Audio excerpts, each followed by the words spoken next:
how do you know that am I being guided to rest today? Or am I frustrated and I'm leaning into procrastination? Or is there even a signal for this? Yeah, I think there is a signal, and it's very subtle and it's different for everyone, but you've got to look at where is this signal coming from within your own system.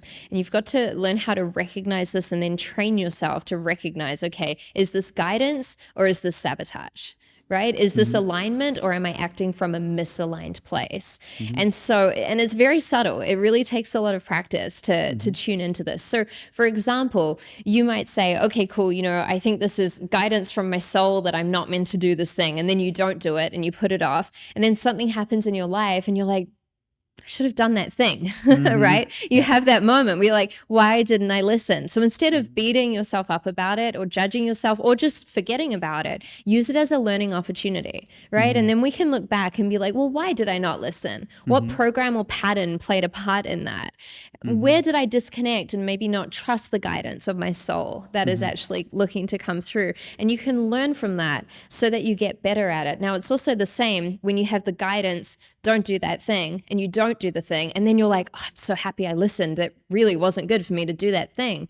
Where did you receive that guidance? Was it a thought? Did you feel it in your heart center? Was it a feeling in your gut? Did you get goosebumps in your body? It's different for everyone. But Mm-hmm. when they start tapping into this guidance, when we all start tapping into it, it shows up in the same way. And you start noticing the programs that get activated through this. And you can start recognizing the signs and the signals.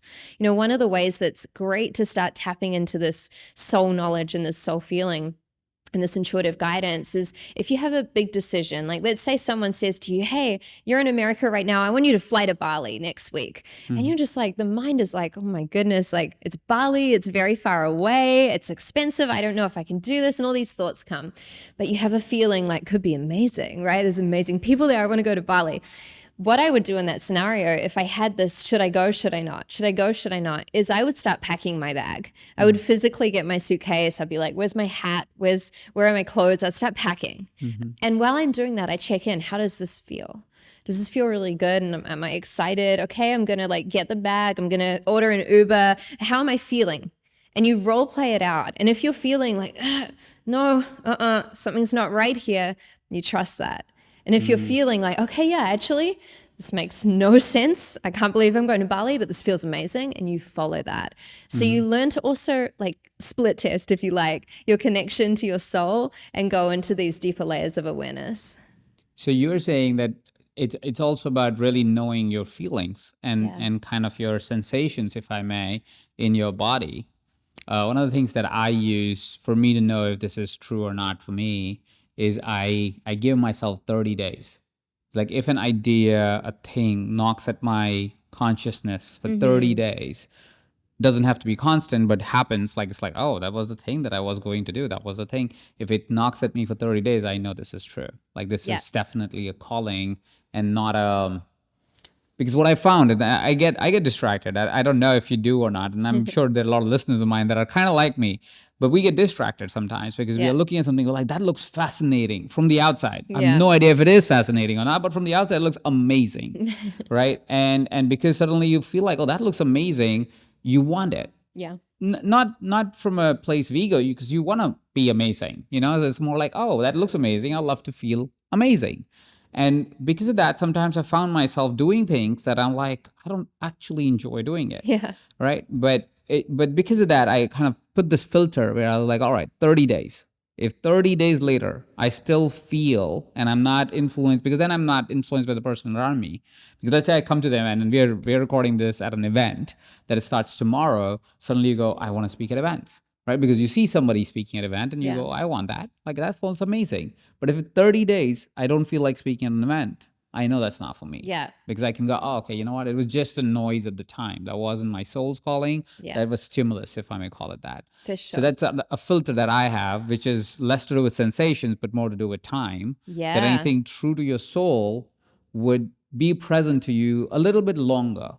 Yeah, than absolutely. something that's a stimulus. Oh, I love this. Another way that someone can do this as well is each day write down all the things that you want to do or that you're present to, or, especially if you're an artist or a creator, like once you start opening your channel, you have a lot of ideas. It's not like, what video should I create? It's like, here's the 100 that I want to create, right? And it's like, where do we even start with that? So write them out, and then and just leave it. And the next day, write it out again and just leave it. And the next day, write it out again. And you'll notice there'll be one or two where it's like, okay, I need to film this now. It's super present. All the others just get to sit there. Sometimes we get to go through almost a purge of all the information coming through so we can get to the purity of what's really alive for us. Yeah, that's so true. And those are great techniques. Like I realized this started to happen for me recently because of some decisions I made in life. It just totally manifested.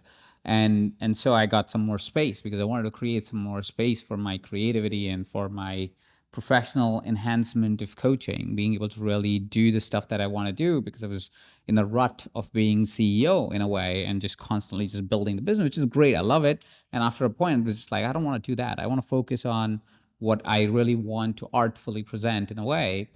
And as I made that decision, it's become more present that I have so much download that comes. Like I remember the other day I was podcasting another friend of ours, and he's a creativity coach.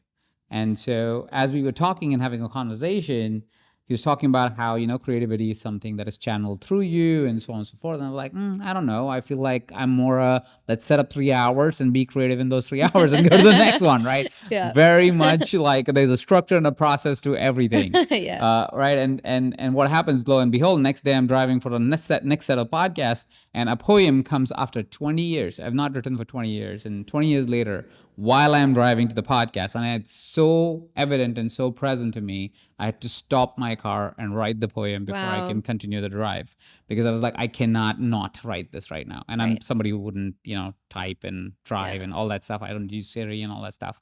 So anyways, what I'm really trying to say is when it's present, I feel like what you're saying as well is when it's present, and you Yeah. will know that, oh, there's something here.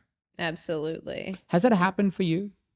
Yes, a lot. So Tell us something more. many times. And I feel, sometimes the soul also operates in whispers.